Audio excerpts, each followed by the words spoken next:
Bienvenidos todos. El día de hoy hablaremos sobre la práctica número 1, que corresponde a la calibración de medidores de flujo, determinación de pérdidas por fricción en conexiones, válvulas y tuberías.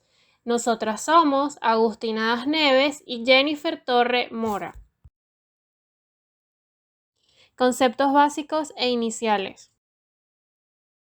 Los fluidos, como los líquidos y los gases, son sustancias que adquieren la forma del recipiente que los contiene, por lo que se deforman con facilidad con la acción de cualquier fuerza tangencial, produciendo su movimiento.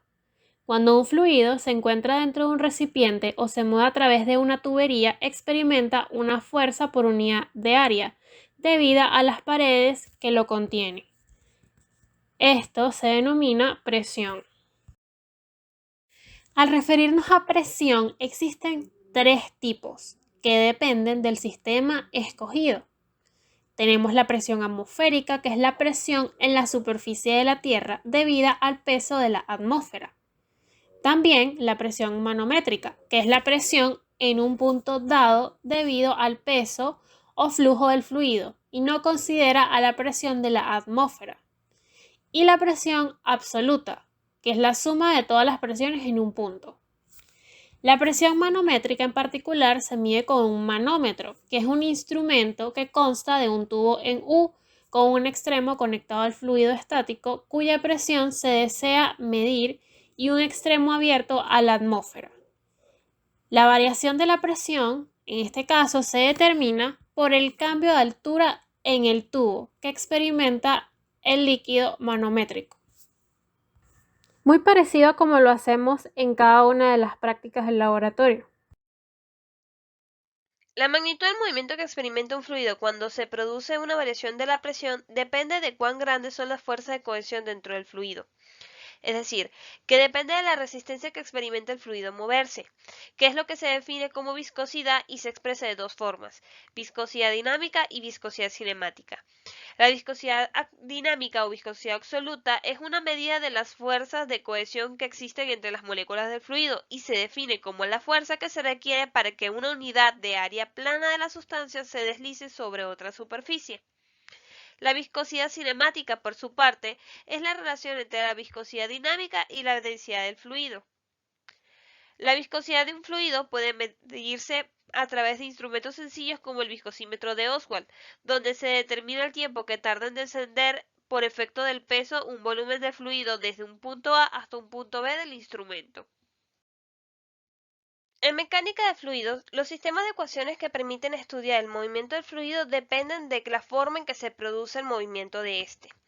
Cuando el movimiento de un fluido se produce en forma de capas paralelas, como se muestra en este ejemplo, se dice que el régimen del fluido es régimen laminar, mientras que si el fluido se mueve formando remolinos, se dice que está en régimen turbulento. Esta transición del flujo laminar a flujo turbulento en tuberías está definida por el número dimensional de Reynolds, el cual establece que para un número de Reynolds menor de 2000 el fluido se encuentra en régimen laminar y si este es mayor a 4000 se trata de un régimen turbulento.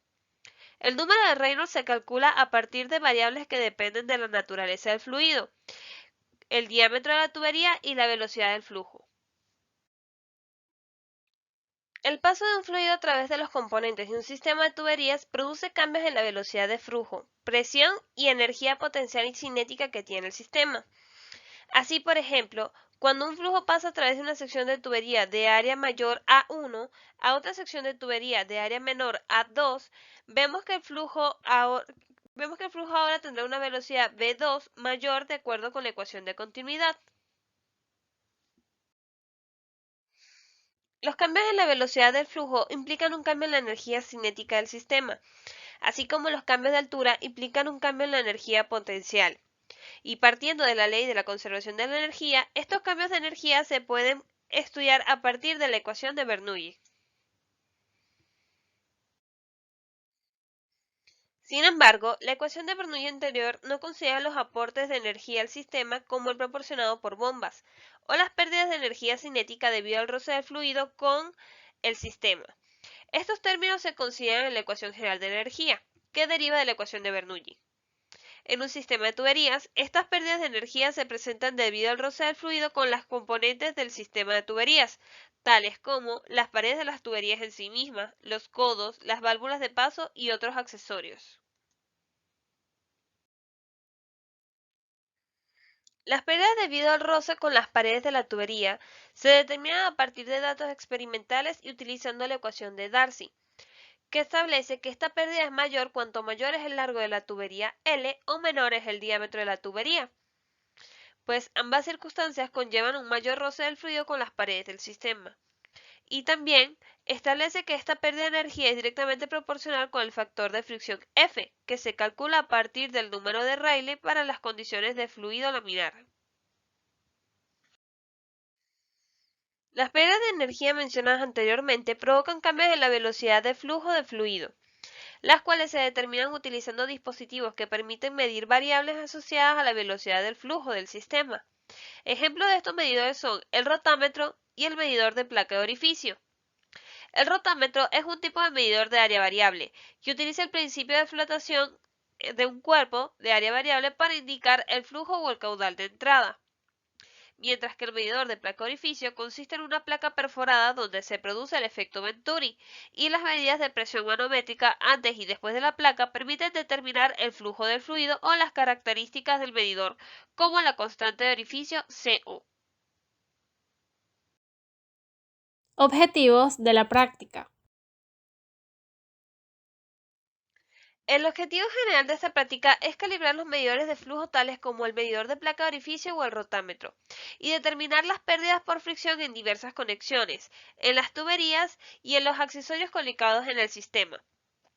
También tenemos como objetivos específicos calibrar el rotámetro por medio de la determinación del flujo másico en cada medida, calibrar la placa de orificio y estudiar las pérdidas por fricción en el sistema, calcular la constante de orificio de la placa de orificio, utilizando las medidas de presión recopiladas en el laboratorio. Determinar las longitudes equivalentes de las tuberías y comparar con los valores teóricos. Calcular las pérdidas por fricción experimentales y teóricas, realizando la comparación de estos valores. Y determinar los coeficientes experimentales y teóricos para las contracciones y expansiones comparando con los cálculos teóricos. Diagrama del equipo. En pantalla podemos observar el diagrama del equipo que se utilizará en la práctica número 1. Este se encuentra conformado por varios accesorios como la válvula de seguridad, el rotámetro, la válvula del rotámetro, la bomba, el botón de encendido de la bomba, la placa de orificio, los manómetros, las válvulas de paso de flujo, ciertas expansiones y contracciones, tanque de almacenamiento y balanza. El flujo de estudio en este caso será el agua, donde las tuberías señaladas de color rosado y morado van a ser las utilizadas para la calibración del rotámetro. Las señaladas de color verde se utilizarán para la calibración de la placa de orificio, y la señalada en color azul claro va a ser la utilizada para el bombeo del tanque de almacenamiento hacia el sistema. Procedimiento experimental. Antes de comenzar la práctica, hay algunos aspectos iniciales a considerar. Se debe registrar las condiciones de presión y temperatura del laboratorio. Se verifica que todas las válvulas se encuentren cerradas. Se verifica también que el tanque de almacenamiento se encuentra al 85% de su capacidad, y si no lo está, se debe llenar hasta este volumen. Y se debe desalojar el rotámetro de burbujas antes de comenzar. Calibración del rotámetro. En primer lugar, se proceden a abrir las válvulas señaladas en el tubo rosado y azul claro, excepto la del rotámetro. Se abre un poco la llave del rotámetro. Se abre la válvula del rotámetro en el tubo rosado. Se conecta y se enciende la bomba que controla el bombeo de agua al sistema. Se procede a posicionar el medidor de flujo en el rotámetro en un caudal de 5 litros por minuto. Se cierra la válvula de seguridad. Se toma un balde en el laboratorio y se pesa este vacío sobre una balanza, y se va a seleccionar cuál va a ser el volumen final al cual se va a llenar para la calibración. Se recolecta el agua en la salida del rotámetro, mientras que se debe medir el tiempo con un cronómetro que se ha llenado hasta este volumen escogido. Se pesa el balde con el agua y se determina la masa de agua por diferencia. Y se procede a repetir el mismo procedimiento descrito anteriormente para flujos de 10, 15, 20, 25 y 30, es decir, en ascenso. Y se repite nuevamente el procedimiento, pero en descenso, es decir, 30, 25, 20, 15, 10 y finalmente 5 litros por minuto. Para finalizar, se abre la válvula de seguridad. Se apaga la bomba y se cierran las válvulas de paso de flujo y finalmente se termina el flujo másico de cada una de las medidas realizadas. Se procede a realizar la siguiente experiencia, que consiste en la calibración de placa de orificio y estudio de las pérdidas por fricción en el sistema. En primer lugar, se abren las válvulas posicionadas en los tubos de color verde, en el sentido contrario a la dirección del flujo, tal como se muestra a continuación. Como podemos observar, el flujo va a circular en la dirección que se muestra en pantalla. Dado que se deben abrir en la dirección contraria al flujo, se abren en el orden que se está mostrando en pantalla. Se abre un poco la llave del rotámetro y es muy importante que durante esta experiencia la válvula que va hacia el rotámetro, que proviene de la bomba en el tubo de color rosado y que se señala en pantalla, debe permanecer cerrada, no debe ser abierta. Se procede a encender la bomba. Se posiciona el medidor de flujo en el rotámetro en un caudal de 5 litros por minuto. Se cierra la válvula de seguridad y se proceden a registrar las medidas de presión observadas en los manómetros. Este mismo procedimiento descrito anteriormente debe ser repetido para flujos de 10, 15, 20, 25 y 30 litros por minuto, es decir, en ascenso. Posteriormente, se repite el procedimiento pero en descenso, es decir, comenzando por 30, después 25, 20, 15, 10 y finalmente 5 litros por minuto. Al finalizar, se abre la válvula de seguridad, se apaga la bomba y se cierran las válvulas de paso de flujo. Una vez culminada la experiencia, se procede a medir el largo de las tuberías y se registra el diámetro de cada tubería del equipo, tomando principal atención a dónde se encuentran las contracciones y expansiones.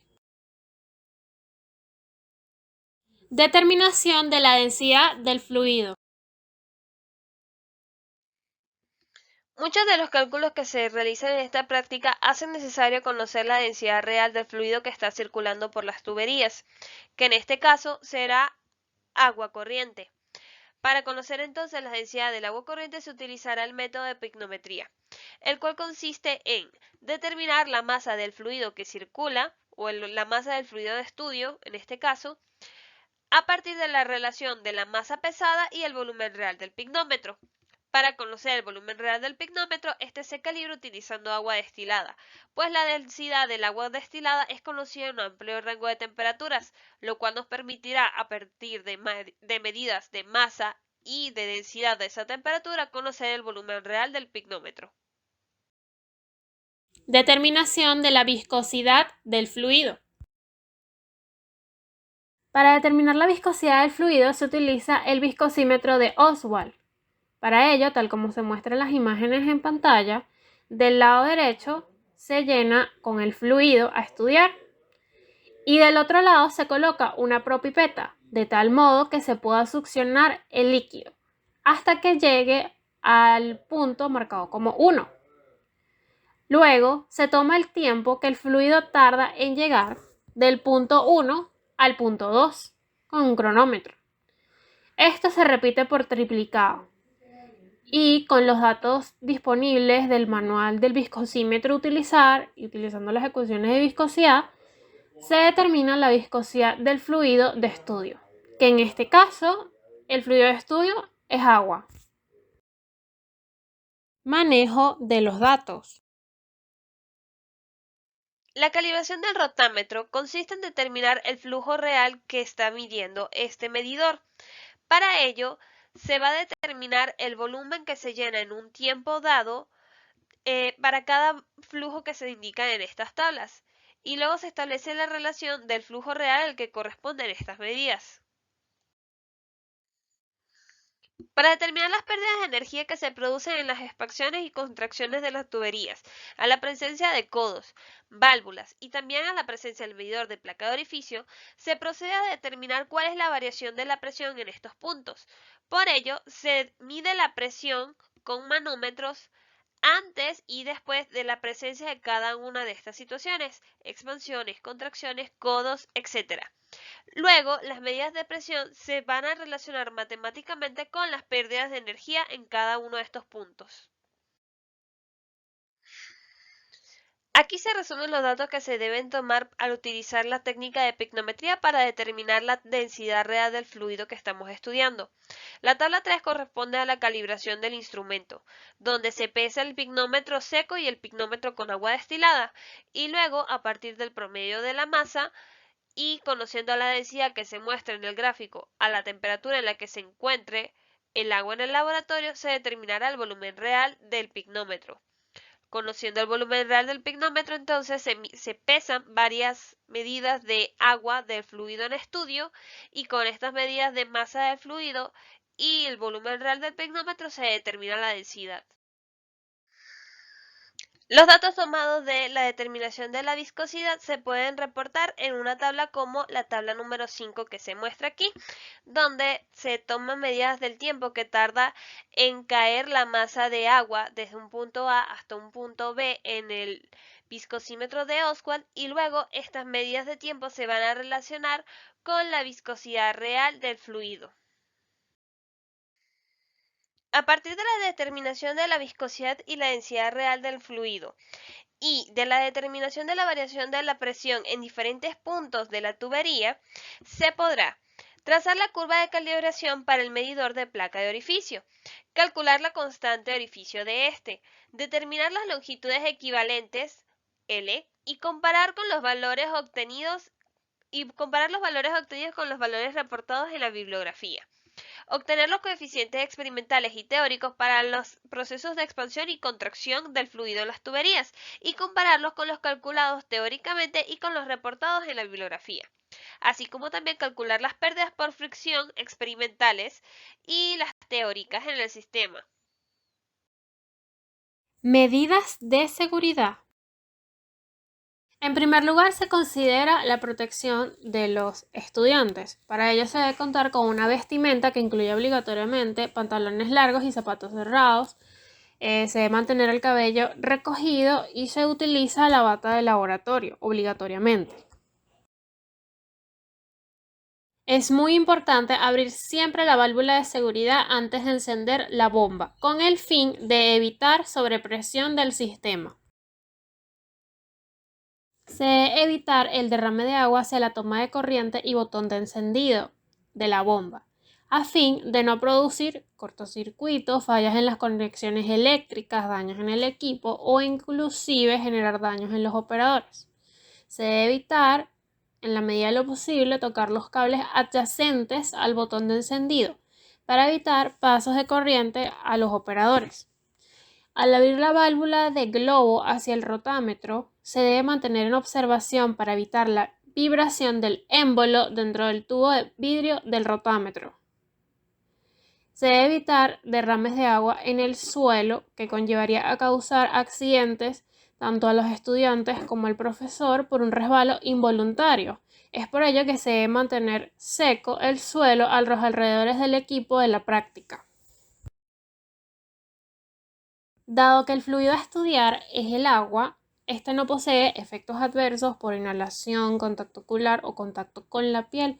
Sin embargo, debido a que el agua no es potable, no debe ser ingerida. Del mismo modo, se aplica para el agua destilada, cuya hoja de seguridad se respalda a continuación. Referencias bibliográficas. Gracias por su atención.